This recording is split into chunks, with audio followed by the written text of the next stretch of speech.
Como siempre, nos es muy grato saludarles, estimados televidentes de las redes sociales y por supuesto, pues de la buena educación, tengan lo mejor para todos. Saben que esta tarde tenemos la oportunidad de platicar con el cónsul Carlos Flores Vizcarra, que es un personaje muy interesante, porque no se imagina lo que tiene interiorizado en su mente acerca de lo que ocurre en esta situación transfronteriza. Yo empezaría por preguntarle, señor cónsul, después de saludarlo, muy buenas tardes, ¿cómo está usted? ¿Bien? Estoy muy bien, don Carlos, es un placer compartir esta oportunidad con usted de dejar constancia de nuestra conversación a través del esfuerzo que usted hace en aras de mejorar los niveles de educación de nuestra gente. Y de compartir algunos criterios acerca de lo que es parte de mi trabajo como cónsul de México en el condado de Imperial, basado en la ciudad de Calexico. Fíjese que eso que usted acaba de decir nos motiva para que nos diga cómo está la situación en esta relación transfronteriza allá en el Valle Imperial, donde usted está en contacto con toda una población mexicana, y lo que realmente sucede con nosotros. Somos un estado equilibrado, compatible, desequilibrado. Somos los que recibimos el impacto de uno de los estados más ricos de los Estados Unidos, California, o somos así como camaradas, como amiguitos, como que nos llevamos bien. ¿Cómo nos llevamos? Bueno, yo creo que por mucho tiempo el esfuerzo de intelectuales para buscar desentrañar las razones que de fondo nos vinculan a los dos países, a las dos sociedades, ha dado pábulo para que se diga vecinos distantes, matrimonio por conveniencia, en fin, una serie de frases labradas para significar que no todo es dulce, pero no todo es espinudo tampoco. Los mexicanos, creo yo, tenemos muy enraizada la idea de nuestra identidad como pueblo, como sociedad, como nación. Tenemos elementos de identidad nacional muy fuertes que, a pesar de vivir en esta vecindad con la economía más poderosa del mundo, hablando económica, militarmente, y también en la generación de estímulos hacia la sociedad de lo que podemos llamar una cultura popular, el pop culture, los mexicanos hemos sobrevivido bien. La relación de México y Estados Unidos, que se refleja y se condensa en la relación de el estado de Baja California, particularmente de la zona oriental donde estamos, la capital Mexicali, con el condado de Imperial, refleja de una manera cabal la relación que a nivel nacional, binacional, se da. Los mexicanos, creo yo, que hemos tenido la audacia, con ciertos niveles de conciencia y a veces no, para impactar, para incidir en la sociedad norteamericana de una manera determinante, con una capacidad humana inconmensurable. Pues fíjese que esta es una muy buena información que nos hace a nosotros recuperar un poco la tranquilidad de estar siendo vecinos de uno de los estados más poderosos de la Unión Americana y que, bueno, recibimos de ellos beneficios y a veces no tan beneficios, pero a final de cuentas creo que nos ayuda más estar cerca de ellos que lejos. Claro, también hay frases labradas para decirlo aquello, ¿no? Decían amigos míos de Europa del Este que concretamente un chico de nacionalidad iraní que era ser vecino de lo que entonces era la Unión Soviética, pues era una tarea que no les permitía dormir, porque decía, en la noche tú estás recostado tratando de recuperar energías descansando, pero si el oso se mueve, se da la vuelta, te aplasta. Entonces los mexicanos también tenemos esa habilidad para saber sortear algunas cosas que no son fáciles. Pero veamos los números. De acuerdo al censo practicado en los Estados Unidos en el año 2010, ya que en ese país los censos son decenales, cada 10 años es un censo general, arrojó que 52 millones del total de aproximadamente 317 millones de norteamericanos reclamaban tener un origen hispano. Y de esos 52 millones, el 70% aproximadamente clamaban raíces mexicanas. Es decir, en los Estados Unidos hay ciudadanos norteamericanos nacidos en ese país o naturalizados también, que suman aproximadamente 37 millones. Van a ir empoderándose gradualmente para mezclarse mejor, para reclamar su acceso a todos los servicios plenos, ¿verdad? Y desde luego que sea respetada su dignidad. Correcto. Ahora, ya con esa conversación preguntaría yo con aritmética simple, ¿cuántos millones de ciudadanos estadounidenses hay y qué porcentaje representa esa cantidad de millones que somos? Bueno, los hispanos en total representan pues más del 15% y los mexicanos representan un 10% del total. Quiero aclararle, decirle a nuestro amable auditorio que, por ejemplo, cifras formales de las agencias norteamericanas dan cuenta de que el 8% de la fuerza laboral en los Estados Unidos es hispana y se estima que el 5.1% de la población económicamente activa es mexicana e indocumentada. Entonces, para aquellos que sueñan con resolver problemas muy profundos como es el de la presencia de indocumentados o de tratar de someter y de hacer callar las voces de los nuevos ciudadanos de origen mexicano en los Estados Unidos, pues se han embarcado en una jornada que va a terminar mal, porque el factor mexicano en los Estados Unidos llegó para quedarse. Bueno, pues que no hay duda de eso, pero bueno, la señora Gloria Romo nos hacía un comentario ahora de que hay cientos, miles quizás de personas necesitadas y que bueno, las cárceles están saturaditas y que pudieran, eso no lo dijo ella, que pudiera ser visto esto como un negocito. ¿Me hace favor de platicarme de ese tema? Desde luego, vayamos a una pausa. ¿Usted es un profesional capaz de abrirse a nuevos conocimientos que el programa de maestría ofrece? En Mexicali se encuentra Universitas y su propósito es formar profesionales en las diversas disciplinas del campo educativo. Universitas, con doctorado en investigación educativa para la intervención, maestría en docencia para la intervención en la educación media superior, especialidad en diseño y evaluación pedagógica y otras maestrías más. No deje pasar más tiempo. Universitas. Bueno, regresamos con el señor cónsul Carlos Flores Vizcarra, que ha sido muy atento, muy amable en contestarnos a veces preguntas no tan sabias, no tan profundas, pero a lo mejor un poco populares, como esto de preguntarle qué está sucediendo en los reclusorios de Estados Unidos, porque aquí pues ya sabemos que están sobresaturados, que se utilizan de alguna manera ventajosamente para construir esto, para construir lo otro, y suponer que con eso que se trabaja a manera de maquiladora va a sostenerse la familia del recluso. Pero bueno, pues no es exactamente la realidad. Y allá en Estados Unidos lo que nosotros nos preguntamos, si también se genera esa saturación, si son mayor número de hispanos los que están recluidos, si no hay equidad, si no hay justicia, si no hay pues la ética profesional para juzgar a un sujeto, aunque no sea norteamericano. Claro.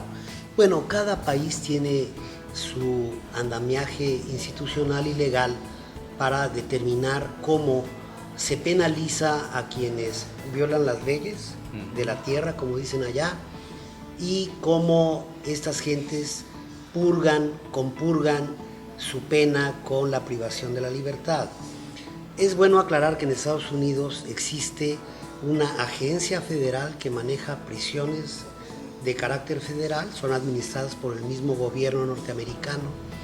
Existen también cárceles estatales que son administradas por los gobiernos de cada estado de la Unión Americana, pero también existen otro tipo de prisiones que están más, digamos, especializadas en tratar al tipo de reos que allí son ingresados, como es el caso de quienes son puestos en prisión por violar las leyes migratorias.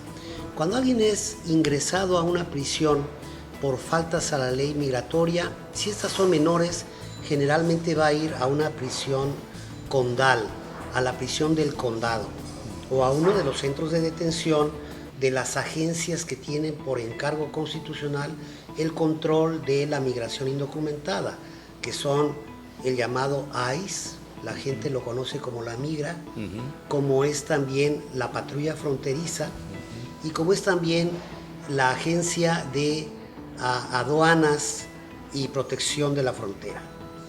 Entonces, estas cárceles observan la tendencia que justamente comentaba la señora, nuestra querida amiga doña Gloria Romo, hacia la privatización de los servicios carcelarios. Esto ha llevado incluso a algunos funcionarios públicos electos norteamericanos al extremo de decir: vamos a eficientar el gasto que se hace para mantener privados de su libertad a quienes han violado la ley, y entonces vamos a pensar en una suerte de maquiladora de presos en México, ya que sería más barato. Ese fue el caso de un individuo que fue el presidente de la Cámara de Representantes del Estado de Arizona cuando yo serví como cónsul allá. Entonces yo le decía al señor de apellido Pierce que eso no me latía mucho, en primer lugar, por razones jurisdiccionales. Cuando un gobierno, cuando una entidad, un gobierno estatal, cuando una agencia de control fronterizo ingresa a una persona a una prisión, lo hace bajo su mandato y su responsabilidad jurisdiccional. Imagínense que la migra pusiera cárceles en Mexicali y de repente un día hubiera una fuga de presos. ¿Quién se va a encargar de buscarlos para volverlos a detener? Pues México es un país soberano, México debe siempre prestar atención a esos temas, y desde luego los Estados Unidos son otro país. De modo que la privatización de los servicios carcelarios ha traído muchos inconvenientes, porque aparentemente prevalece el criterio de cuánto va a darnos el gobierno para la manutención cotidiana de cada persona en prisión, sea mujer o sea hombre, ¿verdad? Y obviamente el sentido de la renta, de la utilidad, de la ventaja económica prevalece más a veces entre estas agencias prestadoras de servicios carcelarios que el tema de aplicar la ley con precisión y justicia. Correcto. Pues, señor cónsul, finalmente, porque ya creo que están dando los tiempos de la necesidad alimenticia y nosotros no tenemos quien nos patrocine. Así que vamos a la última pregunta. ¿Qué está sucediendo en la educación en Estados Unidos? ¿Están padeciendo lo mismo que algunos países latinoamericanos como el nuestro, que tiene una enorme, digamos, burbuja de jóvenes que no alcanzan la educación preparatoria, otros que dejan inconclusa la educación secundaria y otros que definitivamente no pueden acceder a la educación superior, y entonces la maquiladora que está instalada aquí a veces prefiere el que no termina la preparatoria porque es un costo mucho más bajo? Eso sí, tienen que verse preocupados por estar movilizando ese personal porque a veces no satisface los intereses de la empresa. En Estados Unidos se vive una situación de equidad, de capital humano, de comprensión de las necesidades de los jóvenes, y la drogadicción no los ha secuestrado, no los ha aprisionado. Los temas educativos son discutidos intensamente, creo yo, en todas las sociedades. Hay quienes buscan el reflejo modelar. ¿Qué país puede ser el modelo para nosotros mejorar y perfeccionar nuestras instituciones educativas? Se habla de Finlandia, se habla de otros países pequeños y desarrollados, pero yo creo que hay factores que inciden positivamente y que son los más.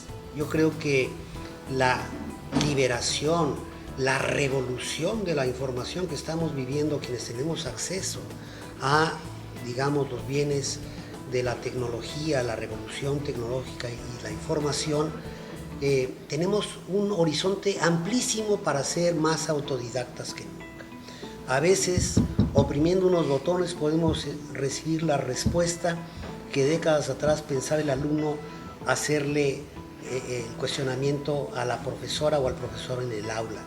En Estados Unidos hay problemas que yo observo que son muy delicados, particularmente porque la educación superior, es después de high school, si no es la opción del llamado colegio comunitario, sino de la universidad pública o la universidad privada más aún, es demasiado cara, no está al alcance de los jóvenes. Y ese es el mayor inconveniente, asunto que ha sido debatido en estos días de campaña electoral acá en los Estados Unidos.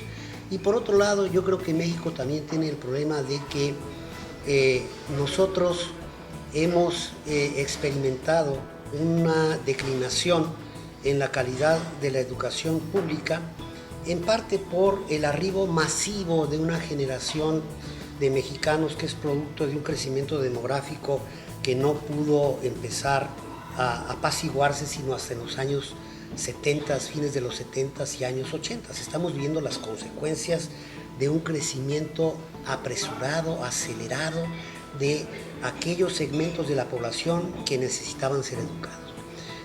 Lo vamos a resolver de alguna manera.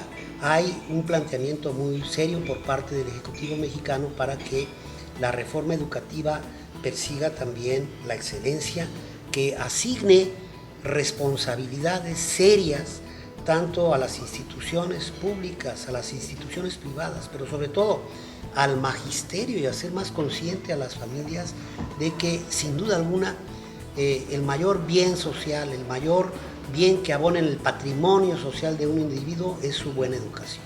Correcto. Y yo ya termino con esto porque he abusado del tiempo con usted, señor cónsul. ¿Qué opina de la reforma? Bueno, yo pienso que es una reforma educativa que está frente a los retos y desafíos que tiene la sociedad mexicana. Hay desacuerdos, hay quienes opinan que esta debe ser de alguna manera matizada. Creo que estamos todavía en la fase de desarrollo, implantación, algunos ajustes se harán y estamos también viendo como que hay una guerrita, un juego de vencidas entre algunos estamentos que están todavía enquistados, entrañados, que no quieren realmente el cambio de los niveles en la calidad de la educación, sino más bien mantener algunos privilegios que están abanderados por supuestas causas políticas, cuando en realidad lo que nos debe preocupar es que cada día más jóvenes mexicanos puedan circular ascendentemente en, digamos, la carrera educativa. Quiero decir que, por ejemplo, en la zona concreta de el Valle de Mexicali y el Valle de Imperial, los mexicanos somos un ejemplo. Hay una veintena de instituciones de educación superior que producen, que hacen que se titulen jóvenes bien preparados, muchos de ellos en carreras técnicas que son envidia de muchas zonas del estado de California que no logra beneficiarse de gente tan capaz como la que aquí se genera. Pues un muy buen dato, una muy buena noticia que nos puede dar tranquilidad como vecinos a todos. Y señor cónsul Carlos Flores Vizcarra, ha sido un honor que nos haya permitido estas preguntas y bueno, pues nos vamos a despedir de nuestro público deseándole una grata estancia. Agradecemos al señor cónsul Carlos Flores Vizcarra que nos haya permitido esta entrevista, gracias por toda su amabilidad y bueno, también aquí al gerente del restaurante Taller de Cocina 4 por habernos permitido pues estar platicando y esta hospitalidad que desde luego la vamos a compensar con unos ricos alimentos. Pásenla bien, nos vemos.